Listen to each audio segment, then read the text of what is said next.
Langin kayo, ganito, Ama namin, nasa langit ka. Kanino ka mananalangin? Kay Maria? Hindi! Walang mababasa sa Biblia may Kristiyanong nanalangin kay Maria kahit isa. Kanino mananalangin? Mananalangin sa Diyos! Sa Diyos! Basa, 4:6 ng Pilipo.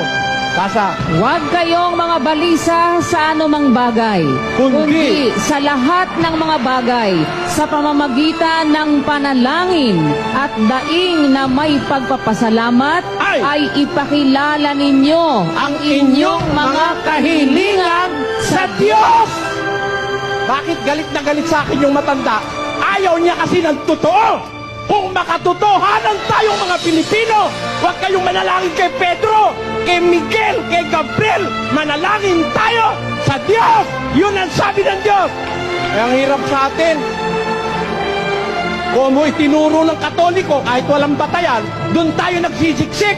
Hindi titino ang Pilipinas hanggang hindi marunong manalangin ang mga Pilipino. Walang titino. Tanungin mo sarili mo, ba't ka galit sa akin? Kasi yung sinasabi ko, nakikilala mo yung mali mo na hindi tinuro sa'yo ng pari mo. Bumalikwas tayo mga kababayang Pilipino.